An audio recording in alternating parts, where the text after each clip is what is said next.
Well, good morning and welcome to One Church Online. We are so glad that you came to join us here today. In a moment, you're going to hear a message from one of the teachers here at One Church.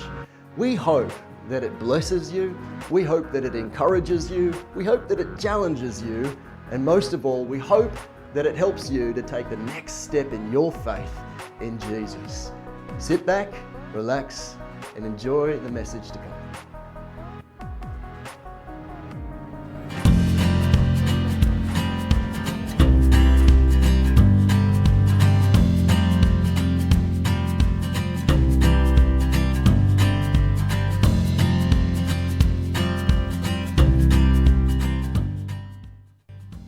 Well, hello, One Church. It is great to see you here in service today. Hey, it's time to get your phone out. Get ready. Here are a couple of invitations for you to take notice of. Hey One Church, my name is Jason and I am the youth director here. This summer we have not had regular youth, but in its place we've had all of our summer events. We've had so many fun events so far, including the beach and Topgolf. We have so many more to come. We would love to see you there. For more information, you can get this flyer in the lobby, or you can talk to me or one of our youth team. Are you looking for a way to get involved in the One Church family life? Well, hey, I have an invitation for you. We need some help in our media team. Why don't you turn around right now, have a look at that amazing team behind the desk. We need a couple more people to fill seats back there. There's lots of great things that you can be a part of. Maybe you have a little bit of a technical know-how. Perfect, that's exactly what we're after. Maybe you have no idea, but you're just eager. Well, we can teach you. We'd love for you to sign up for the team. You can do that directly to me, Audrey, or hey, why not, Alicia as well. Well, One Church, this is the last day to sign our kids up for camp. I have wonderful news. Our church congregation has been so generous that we have an abundance of scholarships. And so if you have a student or a kid in your life that you have hesitated to sign up because maybe finances were keeping you from doing it, no more. Make sure that you talk to Alicia, get that scholarship, and we want to get every kid to camp, as many as possible. If you need more information, talk to Jason, talk to Shelly, talk to myself. Let's make sure that we get your kids signed up. Today is the last day.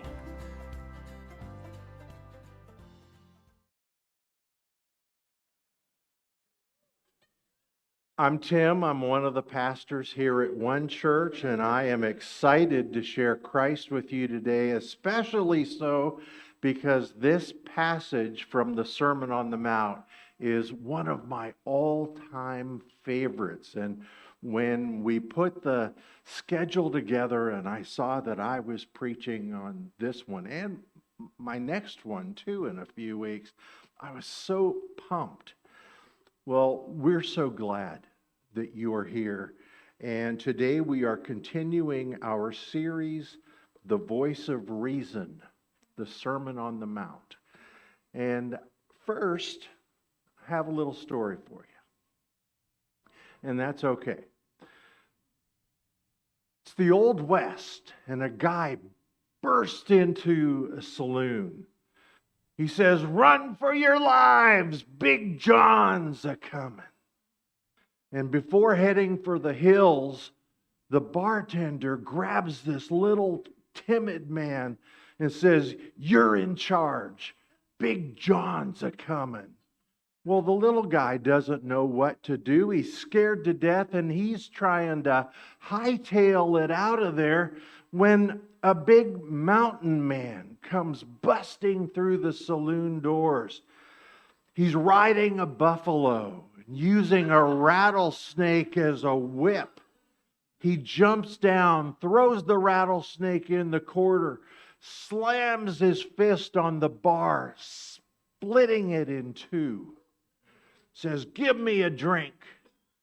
The timid little man slides over a glass, and the man grabs the bottle, bites the top off of it, downs it in one gulp, and the timid little man says, "Would you like another?"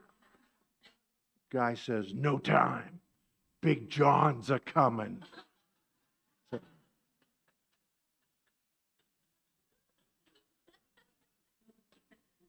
What's your initial reaction when someone slaps you on the face?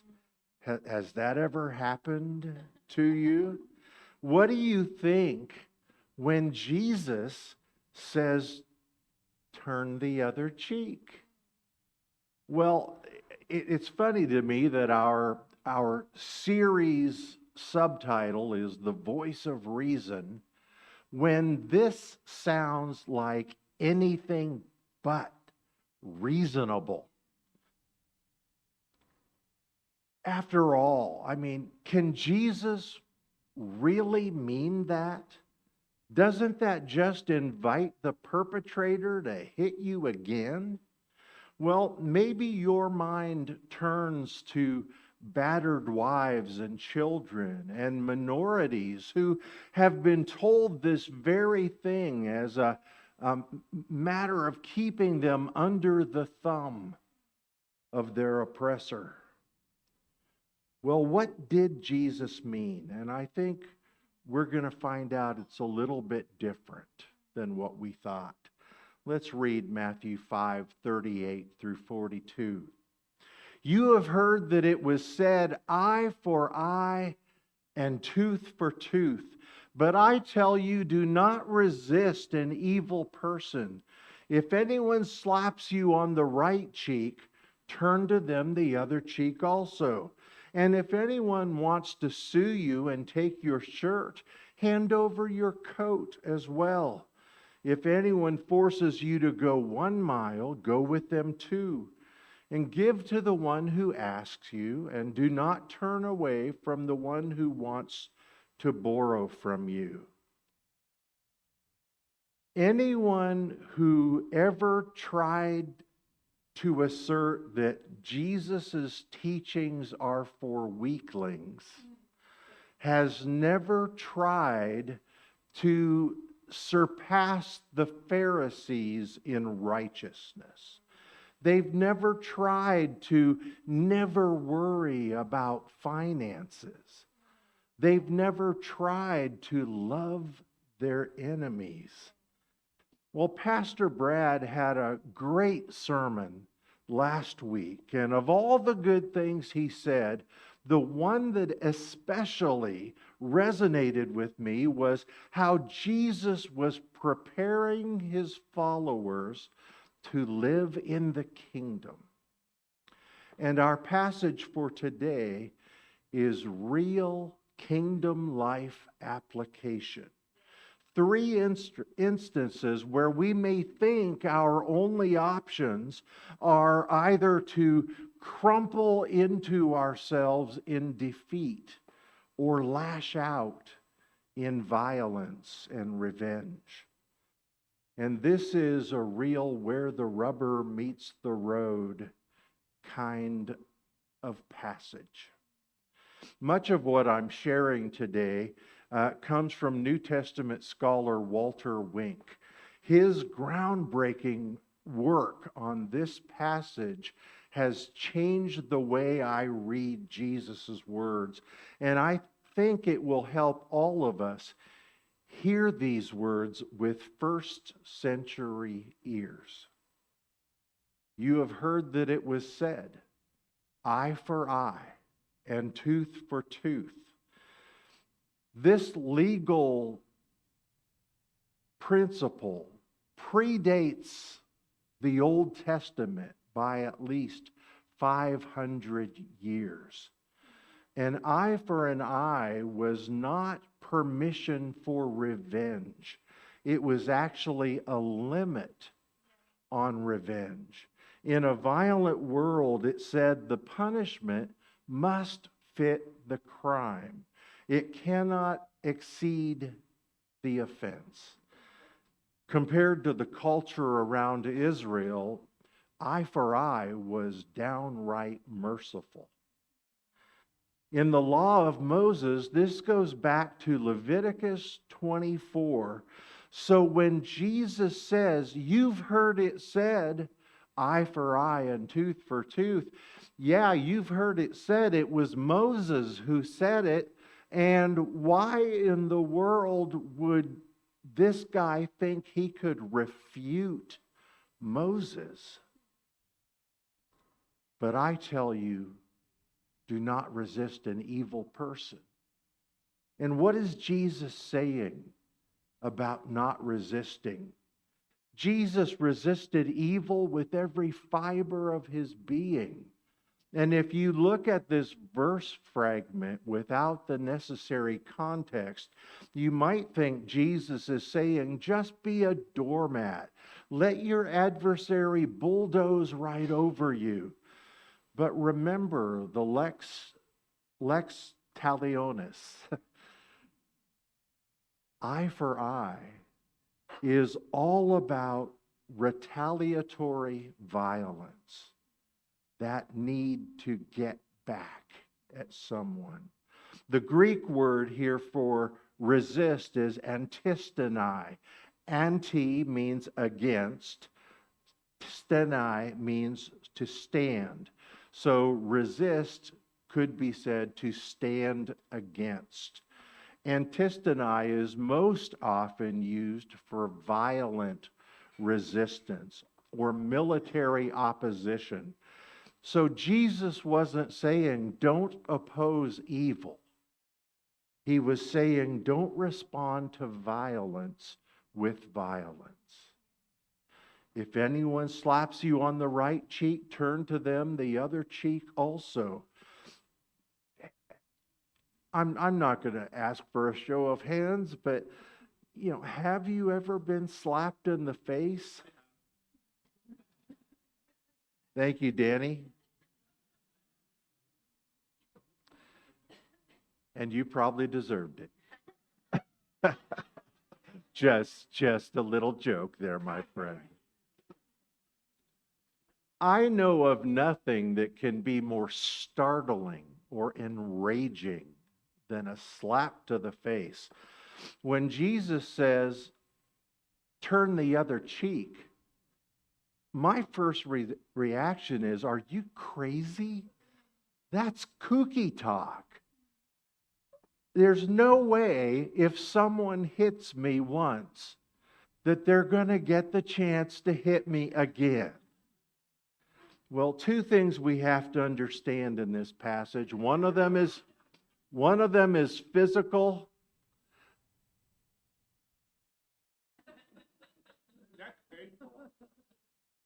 One is physical and the other is cultural. By nature of anatomy, if you hit someone with your right hand, you're hitting them across their left cheek. Right? Can we agree to that premise?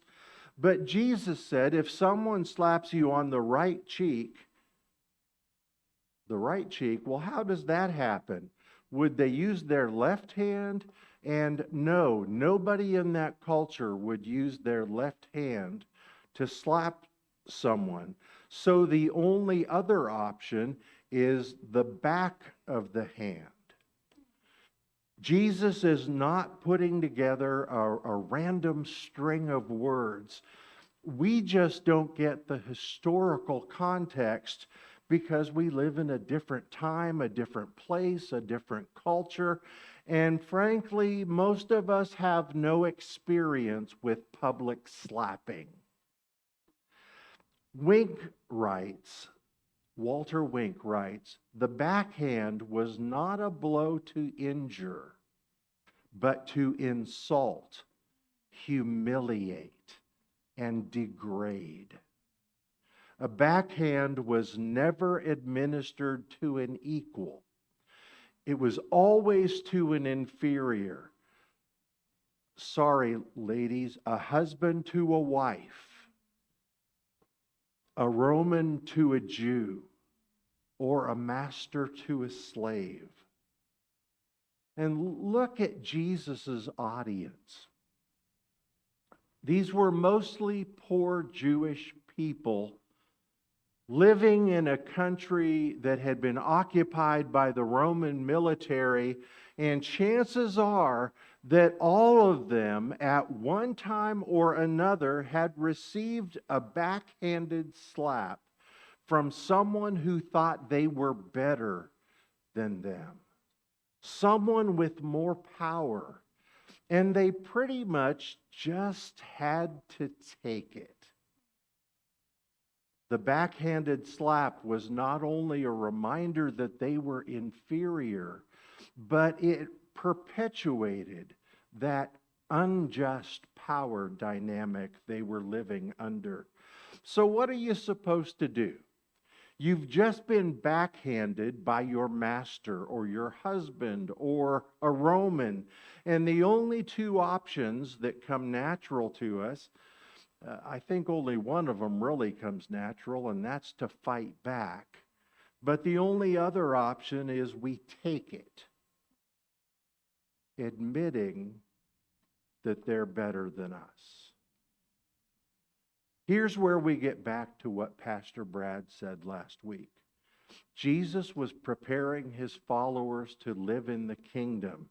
He's saying when someone assumes they're better than you, you can fight back and resort to violence, or you can run away, just lay there and take the abuse, or in the kingdom, there's a third way, a better way.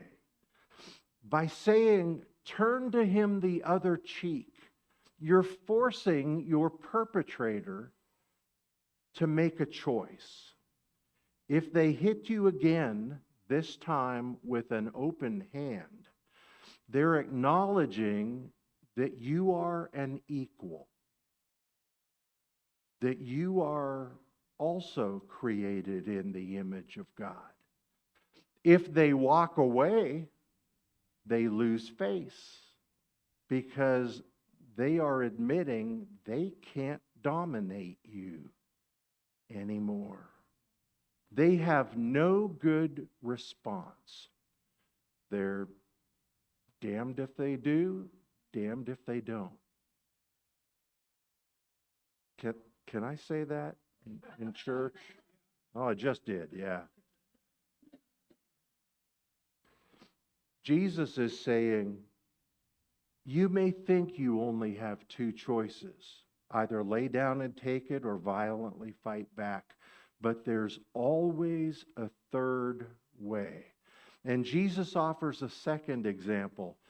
If someone wants to sue you and take your shirt, hand over your coat as well. This second example of assertive nonviolence is set in a court of law. A creditor has taken a poor man to court over an unpaid debt.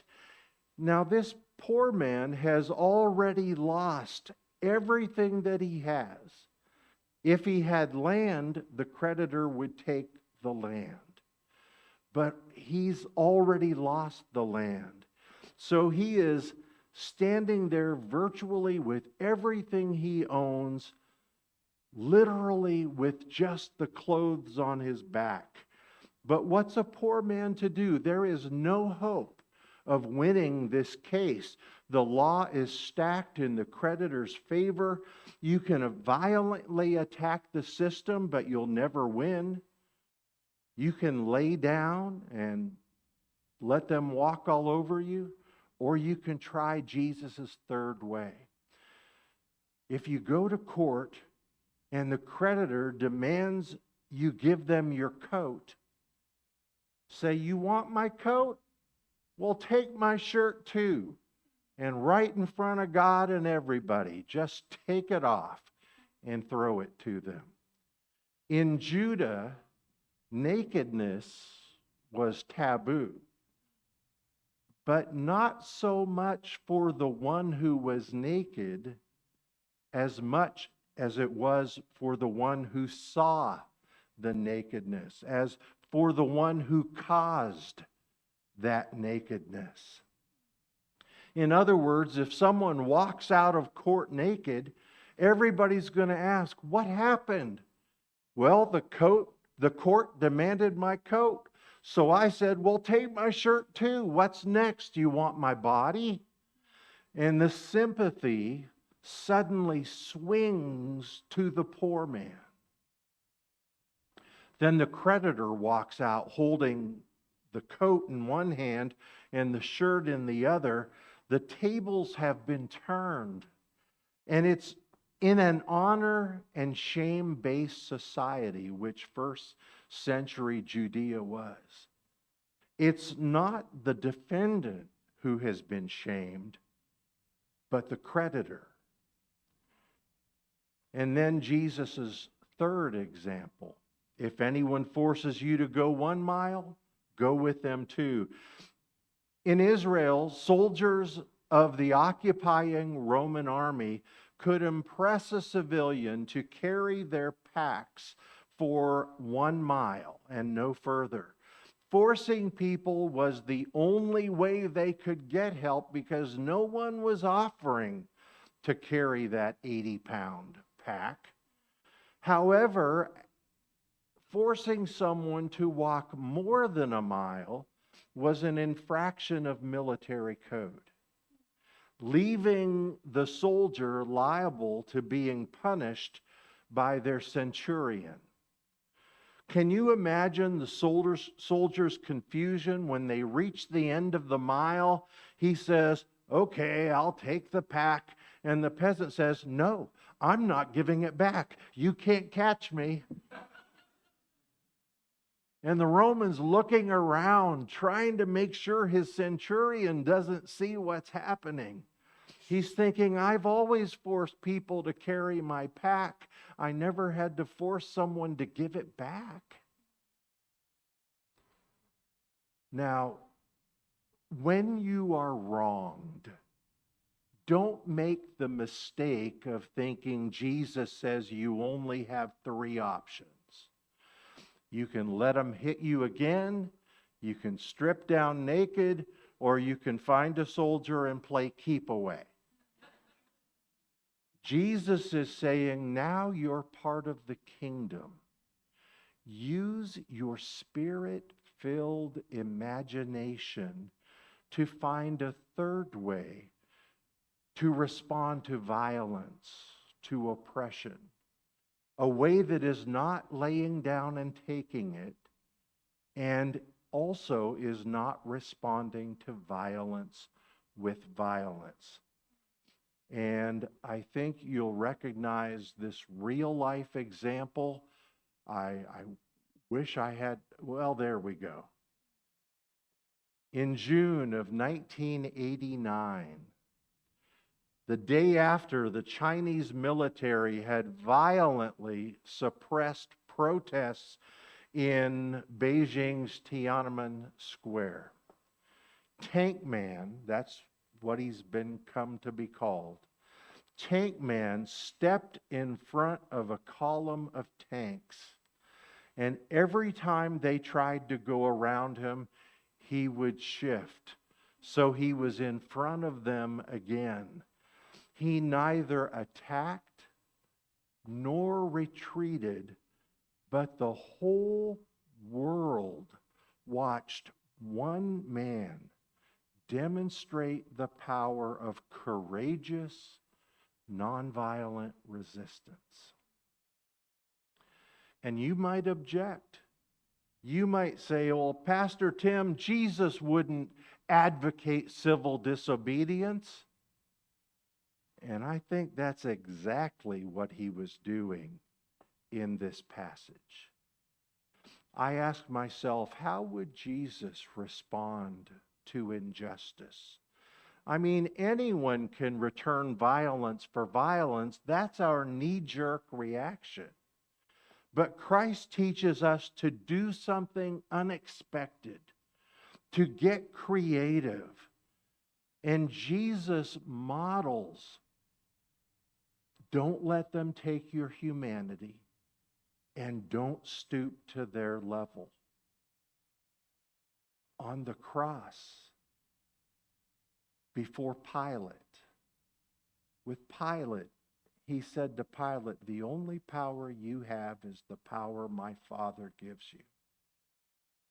And on the cross, he said, Father, forgive them, for they do not know what they do.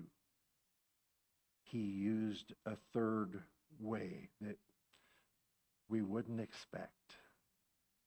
And isn't that what the Apostle Paul wrote to the Christian church in Rome?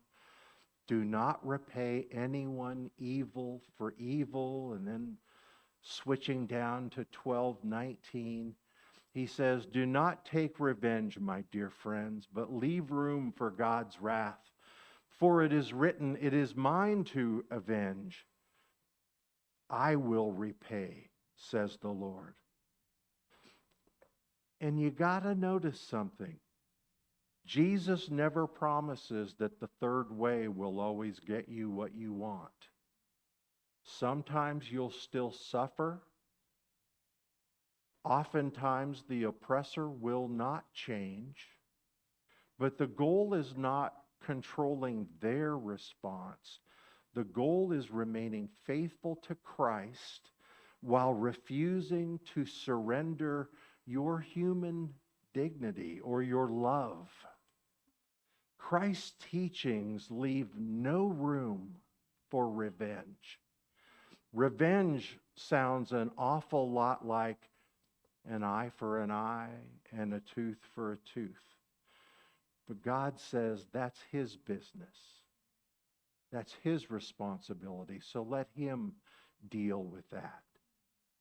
Even if Big John's a coming, we don't have to surrender our humanity, the assurance that we also are created in the image of God, and we don't have to and must not respond to violence with violence. Worship team, would you come join me?